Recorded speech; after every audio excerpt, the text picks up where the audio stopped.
Tiap langkahku diatur oleh Tuhan, dan tangan kasih-Nya memimpinku.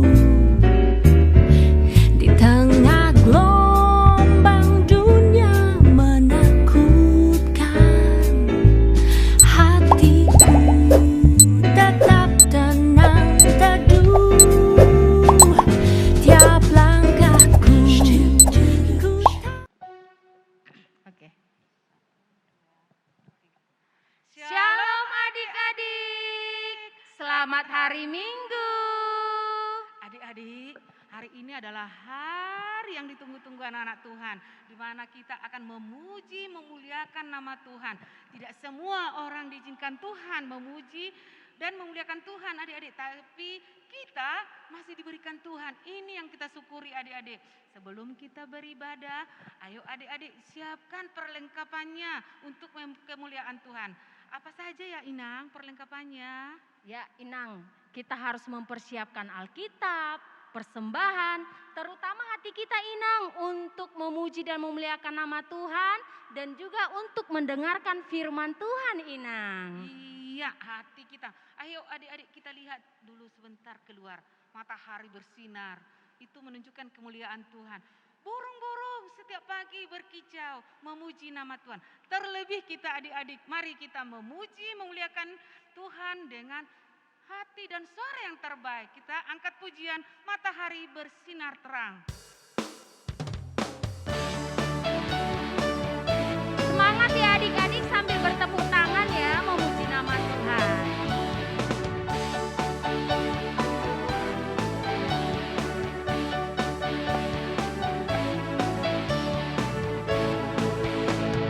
Matahari bersinar terang, burung berkicaulah senang, harum semerbak bunga di padang, semua yang mengajak kepada kita kan memuji nama Tuhan yang esa, kan memuji nama Tuhan yang esa. Ayo adik-adik kita menyanyi lagi dengan jalan serta Yesus. Jalan serta Yesus, jalan sertanya setiap hari. Jalan serta Yesus selamanya.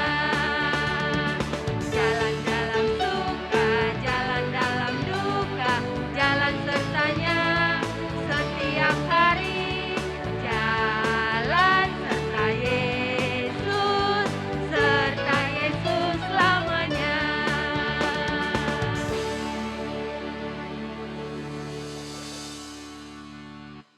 Dengan nama Allah Bapa dan nama anaknya Tuhan Yesus Kristus dan nama Roh Kudus yang menjadikan langit dan bumi. Amin. Kita berdoa. Hah? Ulang aja. Dengan nama Allah Bapa dan nama anaknya Tuhan Yesus Kristus dan nama Roh Kudus yang menjadikan langit dan bumi. Amin. Sinar surga cemerlang terang Allah yang semarak, ya sinarilah terang hati kami agar layak menerima kehidupan yang Kau sediakan Tuhan.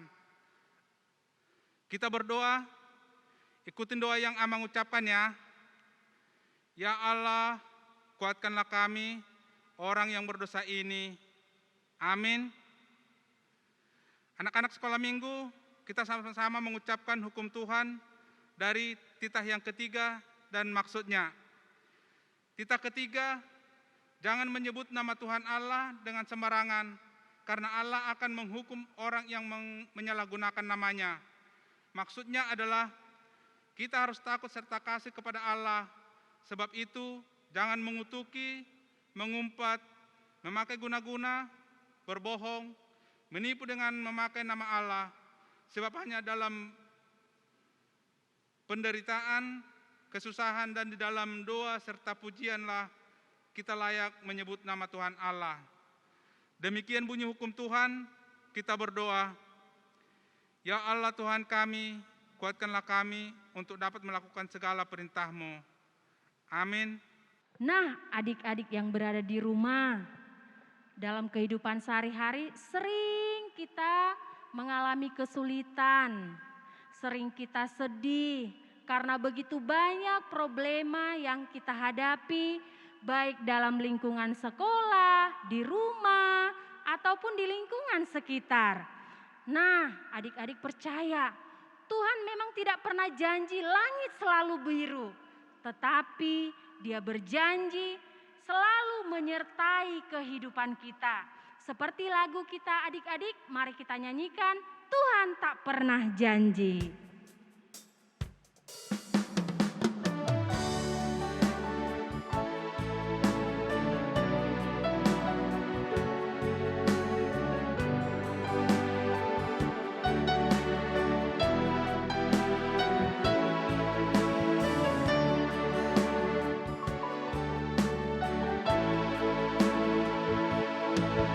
Tuhan tak pernah janji, langit selalu biru, tetapi Dia berjanji selalu menyertai.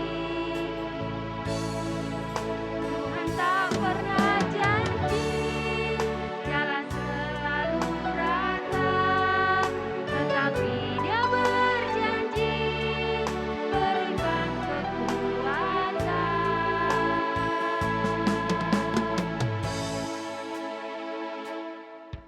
Jangan pernah menyerah, jangan berputus asa. Mujizat Tuhan ada saat kami menyembah.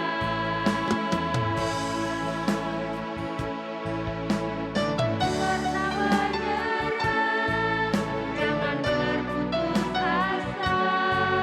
Mujizat Tuhan ada bagi yang setia dan percaya.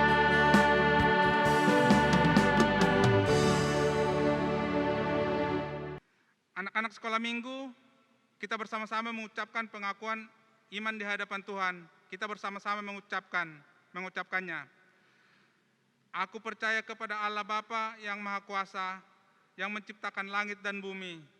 Aku percaya kepada Yesus Kristus, anak Allah yang tunggal Tuhan kita, yang dikandung daripada Roh Kudus, lahir dari gadis perawan Maria, menderita di bawah pemerintahan Pontius Pilatus, disalibkan, mati dan dikuburkan, turun dalam kerajaan maut, pada hari yang ketiga, bangkit pula dari antara orang mati, naik ke surga, duduk sebelah kanan Allah Bapa yang Maha Kuasa, dan akan turun dari sorga untuk menghakimi orang yang hidup dan yang mati.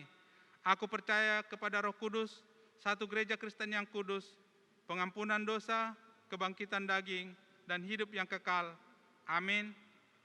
Adik-adik, kita akan mendengarkan kebenaran firman Tuhan yang disampaikan oleh Kak Jeta. Ayo siapkan hati, pikiran kita sambil kita menyanyikan pujian firman Tuhan ada di dalam hatiku. Buka Alkitab, lalu ku baca. Srek, srek, srek. Ku buka Alkitab, lalu ku baca. Srek, srek, srek. Firman Tuhan ada di hatiku, ada di langkahku, ada di hidupku, dan terus bertumbuh sirami hidupku. Berbuah, berbuah, berbuah, berbuah, berbuah, berbuah, berbuah, berbuah.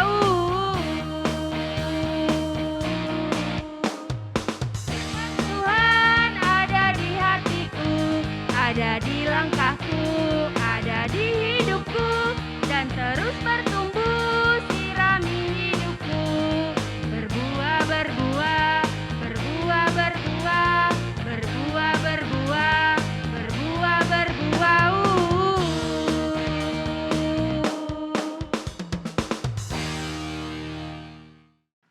Shalom adik-adik, ketemu lagi dengan Kak Jeta hari ini. Hari ini Kak Jeta akan membawakan firman Tuhan yang bertema Allah mengingat. Sebelum kita mendengarkan firman Tuhan, mari kita siapkan hati kita, siapkan pikiran kita untuk fokus terhadap Tuhan, dan juga siapkan Alkitabnya. Mari kita memulainya dengan berdoa. Mari kita berdoa. Allah Bapa yang baik, sungguh luar biasa kasih setiamu dalam setiap kehidupan kami. Sampai hari ini Tuhan, kami masih diberikan kesehatan. Kami masih juga diberikan berkat-Mu, makanan dan minuman yang secukupnya Tuhan. Dalam setiap hari kehidupan kami, Engkau selalu menyertai kami. Tuhan, pada hari ini kami sedang beribadah sekolah minggu Tuhan. Sebentar lagi kami akan mendengarkan firman-Mu Bapa. Berbicaralah kepada setiap hati masing-masing kami. Jadikanlah hati kami masing-masing sebagai tanah yang baik, di mana firman-Mu boleh berakar dan bertumbuh serta berbuah di dalam Engkau Tuhan. Berkatilah firman-Mu pada hari ini Tuhan, semoga menjadi benih yang baik dalam setiap kehidupan kami, dan ajarilah kami tentang kebenaran firman-Mu pada hari ini. Hanya dalam nama-Mu Tuhan Yesus Kristus kami berdoa dan mengucap syukur kepadamu. Amin. Oke adik-adik, kita sudah disiapkan Alkitabnya. Mari kita buka di 2 Raja-Raja 4 ayat 42 sampai 44. Apa adik-adik sudah dapat? Sudah ya. Mari kita baca 2 Raja-Raja 4 ayat 42 sampai 44 dengan judul memberi makan 100 orang. Kak Jeta akan mulai baca. Datanglah seseorang dari Baal Salisa dengan membawa bagi abdi Allah roti hulu hasil, yaitu 20 roti jelai serta gandum baru dalam sebuah kantong. Lalu berkatalah Elisa, berilah itu kepada orang-orang ini supaya mereka makan. Tetapi pelayannya itu berkata, bagaimanakah aku dapat menghidangkan ini di depan 100 orang?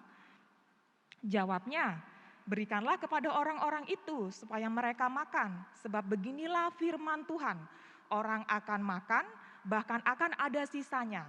Lalu dihidangkannya lah di depan mereka, maka makanlah mereka dan ada sisanya sesuai dengan firman Tuhan. Oke adik-adik, di sini ayat 2 Raja-Raja 4 ayat 42 sampai 44 ini adalah salah satu pelayanan Nabi Elisa. Kita tahu bahwa Nabi Elisa itu adalah murid dari Nabi Elia. Ya kurang lebih menurut sumber 8 tahun Nabi Elisa mengikuti pelayanan Nabi Elia sampai pada akhirnya Nabi Elia terangkat ke sorga. Nah pada saat Nabi Elia terangkat ke sorga, Nabi Elisa ini meminta dua bagian kuasa roh dari Nabi Elia. Ya kalau kita artikan minta 2 kali lipat dari kuasa yang dipunyai oleh Elia. Dan akhirnya sesuai dengan permintaannya Elisa diberi Tuhan 2 kali lipat dari kuasa Elia. Untuk itu setelah dia menyeberang dari sungai Yordan dan berkumpul dengan anak-anak dari nabi-nabi lainnya, dia melakukan hal yang sama, yaitu membelah sungai Yordan dan berjalan di tengah-tengahnya. Karena nabi-nabi lainnya, anak-anak dari nabi lainnya melihat hal demikian, maka mereka percaya bahwa inilah nabi pengganti Elia. Itu sekian ya latar belakang tentang Nabi Elisa. Adik-adik boleh baca di 2 Raja-Raja untuk lebih lanjutnya. Oke, di sini judulnya memberi makan 100 orang. Ada seseorang yang datang dari Baal Salisa menemui Nabi Elisa dengan membawa 20 roti jelai dan serta gandum baru. Nah, tapi pada saat itu Elisa tuh sedang dikunjungi oleh rombongan nabi. Kira-kira jumlahnya ada 100 orang.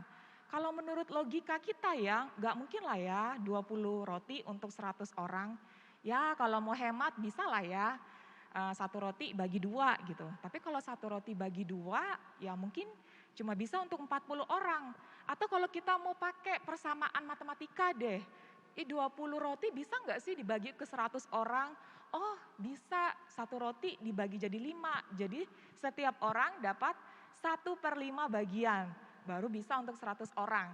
Ya itu kalau menurut pikiran kita ya, menurut perhitungan kita, cara pikir kita.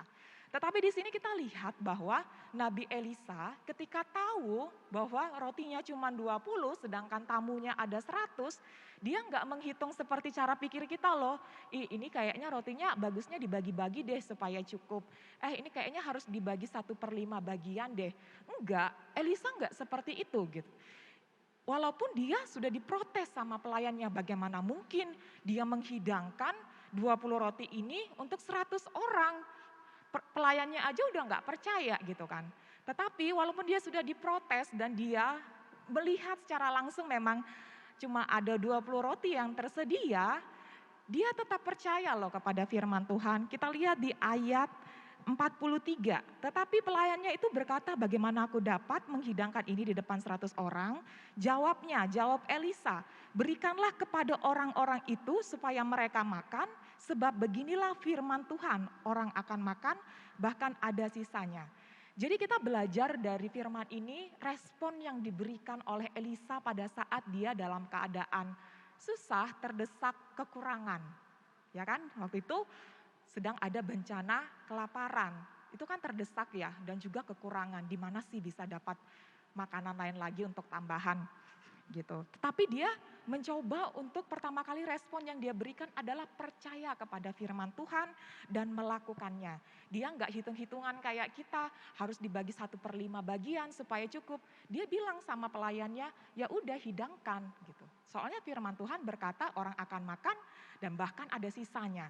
Dan setelah itu ketika pelayannya melakukan yang sesuai dengan apa yang disuruhkan oleh Elisa, maka mujizat Allah terjadi.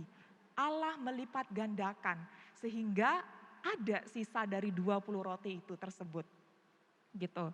Jadi dari ini kita juga belajar adik-adik, pada saat kita dalam keadaan susah, dalam keadaan terdesak dan dalam keadaan kekurangan, sering sekali ketika kita mau melakukan firman Tuhan itu susah ya gitu. Gak mungkin deh ini bisa terjadi dalam kondisi aku gitu. Kita sering sekali merasa begitu.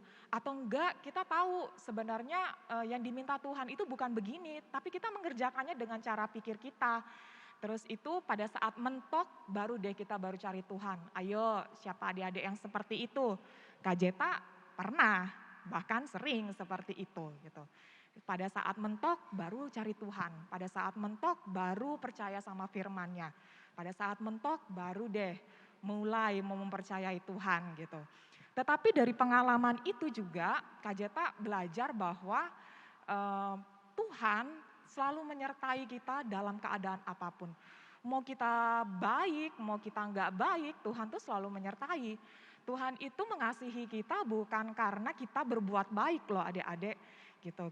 Tapi karena memang dia adalah kasih gitu. Jadi walaupun kita lalai dan abai gitu, dia tetap mengasihi. Dan di situ kita dari latar belakang ini yang tentang Nabi Elisa ini, waktu itu kerajaan Israel Utara, tempat pelayanannya Elia dan Elisa ini, raja-raja yang terpilih itu adalah raja-raja yang tidak melakukan firman Tuhan. Dan masyarakatnya juga akhirnya bangsa-bangsa Israel saat itu juga adalah bangsa yang tidak patuh kepada Tuhan. Dia lalai dan abai gitu. Padahal kalau kita mau pikir-pikir ya, kan raja-rajanya aja nggak percaya sama Tuhan, nggak mengikuti cara kerja Tuhan. Masyarakatnya juga harusnya Tuhan nggak usah mengasihi mereka lah ya supaya mereka tahu rasa gitu. Harusnya begitu ya kalau kita mau pikir-pikir. Tetapi di sini kita bisa lihat bahwa Tuhan tetap mengasihi. Walaupun masyarakatnya dan raja-rajanya juga lalai dan abai. Di mana sih letak kasih Tuhan? Emang dia mengerjakan apa? Ya kita bisa lihat dari apa yang dialami oleh Elisa. Pada saat itu sedang terjadi kelaparan. Persediaan makanan itu susah loh dicari. Tetapi ada seseorang datang memberikan 20 roti kepada Elisa. Nah, itu adalah pertolongan dari Tuhan. Dalam keadaan kelaparan, Tuhan menyuruh seseorang untuk memberikan roti. Karena dia tahu saat itu Elisa sedang dikunjungi oleh rombongan nabi. Dan setelah itu Tuhan melipat gandakan roti jelai itu supaya mereka semua bisa makan. Jadi dalam keadaan kelaparan, Tuhan tetap menyertai mereka, memberikan mujizatnya, menunjukkan kasihnya, menunjukkan kehadirannya bahwa Dia ada di situ dan Dia adalah Allah yang berkuasa. Jadi untuk itu adik-adik, kalau kita pun sudah terlanjur pada akhirnya bekerja dengan cara hidup kita sendiri dan kita lalai dan abai kepada Tuhan, mari adik-adik kita datang kepada Tuhan, kita minta ampun kepada Dia dan kembali mengikuti firman Tuhan. Karena Allah itu setia ya, Dia sangat setia. Ketika Dia memilih bangsa Israel, walaupun mereka lalai dan abai, tetapi Tuhan tetap setia mengasihi mereka. Dan ketika pun kita lalai dan abai dalam mengikuti firman Tuhan, Allah tetap setia loh menyertai kita. Apa adik-adik percaya? Ya harusnya percaya ya. Karena coba kita ingat-ingat, sebenarnya kita sangat berdosa gitu. Sebenarnya kalau Allah mau, Dia tidak usah harus mengasihi kita. Tetapi dalam keadaan berdosa pun kita masih diberikan nafas kehidupan loh. Itu suatu anugerah yang luar biasa, kita masih bisa hidup, diberi kesehatan, makan dan minuman yang secukupnya pada saat sekarang ini. Pada saat hari ini, saat kondisi sedang mengalami pandemi. Yang pandemi itu bukan hanya sekedar virus datang menyerang masuk kehidupan manusia gitu ya, tetapi dia merubah semua tatanan hidup. Yang dulunya orang tua kita mungkin penghasilannya banyak gitu. Jadi kita setiap minggu bisa dapat makanan enak, bisa makan ayam setiap hari atau enggak seminggu sekali. Sekarang makan daging itu kayaknya agak susah deh, harus diirit-irit, tahu tempe atau enggak makan ikan asin gitu. Yang biasanya setiap hari itu di rumah tersedia cemilan-cemilan, tapi kali ini enggak ada cemilan. Soalnya kata orang tua lagi irit gitu. Atau enggak yang dahulu orang tuanya bekerja, sekarang orang tuanya nggak ada pekerjaan, jadinya akhirnya kerjanya serabutan gitu. Atau enggak dulu yang kakak-kakaknya yang udah punya kerja pada akhirnya nggak bekerja, akhirnya orang tuanya harus mengeluarkan uang lebih untuk membiayai kebutuhan rumah. Atau yang dahulu kerja sekolah, kita sekolah langsung datang ke gedung sekolah, ketemu guru, ketemu teman-teman, kalau nggak ngerti langsung tanya gurunya gitu kan.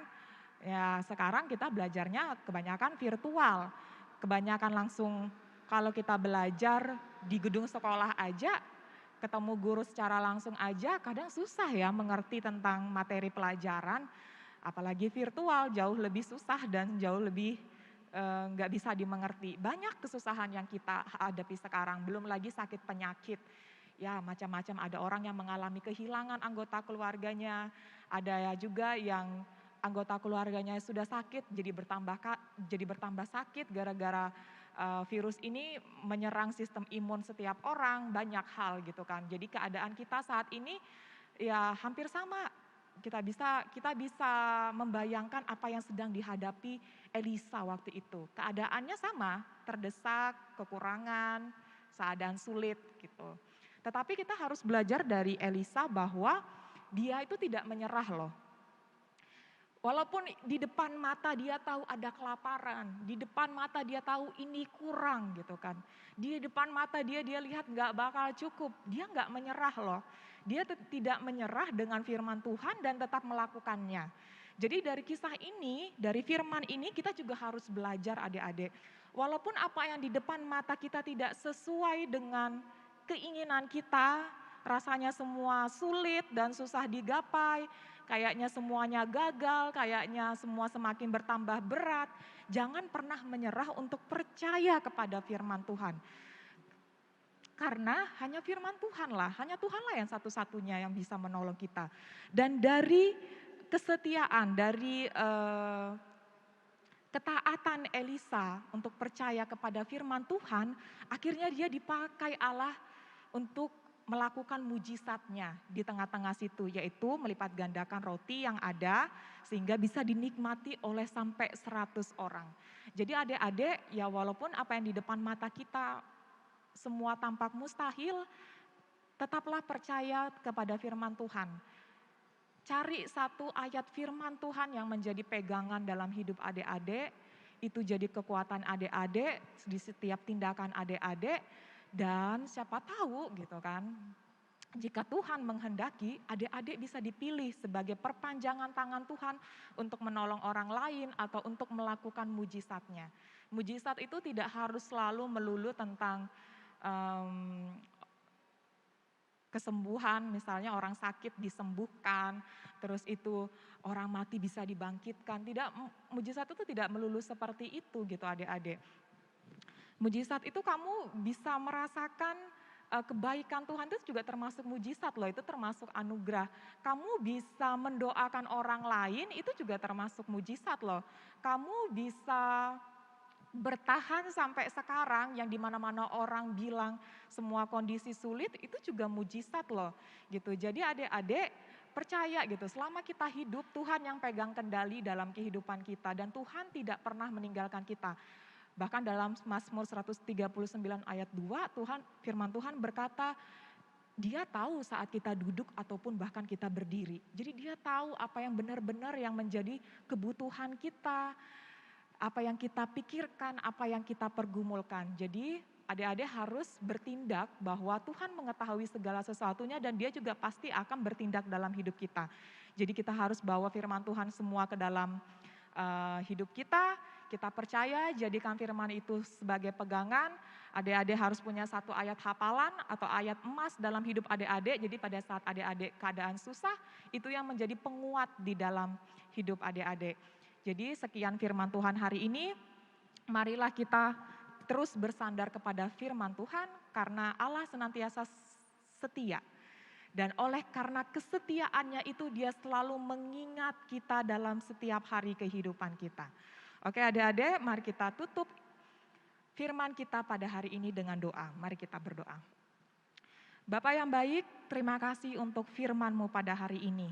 Firman-Mu pada hari ini mengajari kami bagaimana kami tetap percaya kepada Engkau walaupun kami dalam keadaan sulit, dalam keadaan terdesak ataupun dalam keadaan kekurangan. Dan firman-Mu juga hari ini mengajarkan kami bagaimana kami tidak boleh menyerah. Karena Kau tidak pernah menyerah dalam kehidupan kami Bapa. Terima kasih untuk firman-Mu pada hari ini, biarlah firman-Mu pada hari ini menjadi sumber sukacita dalam hati kami, hidup kami, pikiran kami, dan menjadi kemenangan dalam setiap langkah kaki kehidupan kami. Tuhan sertailah adik-adik sekolah minggu dalam setiap pergumulan mereka, dalam setiap keluarga mereka, bahkan dalam setiap sekolah mereka, kiranya Kau yang menyertai mereka Bapa untuk setiap tumbuh kembang mereka Tuhan, dan ajarilah masing-masing kami Tuhan, biarlah kami terus menikmati Engkau dan merasakan firman-Mu dalam setiap hari kehidupan kami. Terima kasih untuk segala sesuatunya dalam kehidupan kami Bapa. Ampuni kami yang berdosa ini, yang sering lalai dan abai terhadap Engkau Bapa, dan terimalah kehidupan kami ini supaya kami terus mendapatkan penyertaan-Mu dalam setiap kehidupan kami. Terima kasih Bapa, terima kasih Tuhan Yesus Kristus, kami berdoa dan mengucap syukur kepada-Mu. Haleluya, amin. Adik-adik terkasih, janganlah kamu khawatir tentang apapun juga, tetapi nyatakanlah dalam segala hal keinginanmu kepada Allah dalam doa dan permohonan dengan ucapan syukur. Untuk menguatkan firman ini, mari kita nyanyikan lagu Jangan Kamu Khawatir. Ayo adik-adik sambil siapkan kalian ya. Kita nyanyikan lagu Jangan Kamu Khawatir.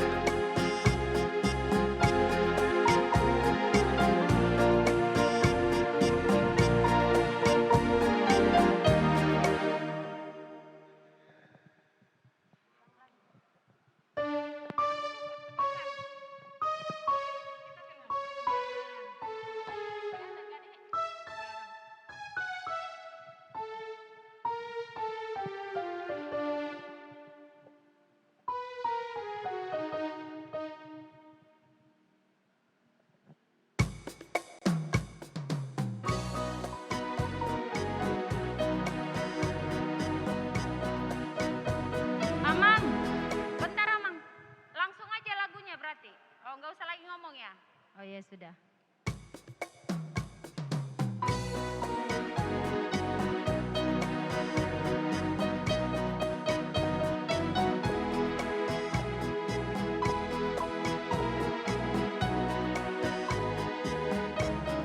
Ayo adik-adik terkasih, siapkan persembahannya. kita nyanyikan lagu Jangan Kamu Khawatir. Jangan kamu khawatir, burung di udara Dia pelihara. Jangan kamu khawatir, bunga di padang Dia hiasi. Jangan kamu khawatir, apa yang kau makan minum pakai. Jangan kamu khawatir, Bapa di surga memelihara. Aku tidak khawatir, burung di udara Dia pelihara. Aku tidak khawatir, bunga di padang Dia hiasi. Aku tidak khawatir, apa yang dimakan minum pakai. Aku tidak khawatir, Bapa di surga pelihara.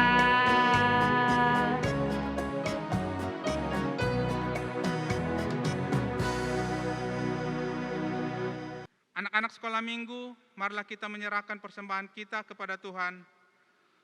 Tundukkan kepala, lipat tangan, kita berdoa.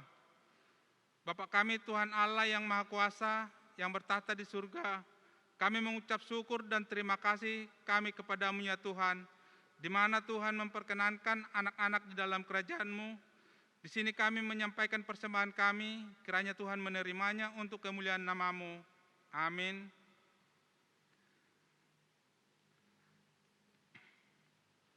Bapa kami yang di surga, dikuduskanlah nama-Mu, datanglah kerajaan-Mu, jadilah kehendak-Mu, di bumi seperti di surga. Berikanlah kami pada hari ini makanan kami yang secukupnya, dan ampunilah kami akan kesalahan kami, seperti kami juga mengampuni orang yang bersalah kepada kami. Dan janganlah membawa kami ke dalam pencobaan, tetapi lepaskanlah kami daripada yang jahat, karena Engkaulah yang punya kerajaan, dan kuasa, dan kemuliaan sampai selama-lamanya. Amin. Terimalah berkat dari Tuhan Allah. Kiranya Tuhan Allah memberkati kita dan memelihara kita. Kiranya Tuhan menerangi kita dengan wajah-Nya dan dikasihkan-Nya lah kita. Kiranya Tuhan menampakkan wajah-Nya kepada kita dan mengaruniakan kita dengan damai sejahtera. Amin. Bapa, terima kasih. Bapa, terima kasih. Bapa di dalam surga, ku berterima kasih.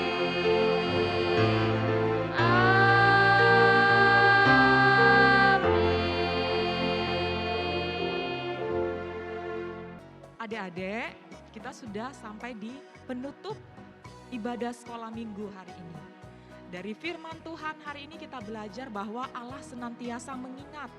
Bahkan dalam keadaan sulit, terdesak maupun dalam kekurangan sekalipun, Allah senantiasa mengingat kita semua dan selalu memberikan pertolongannya tepat pada waktunya.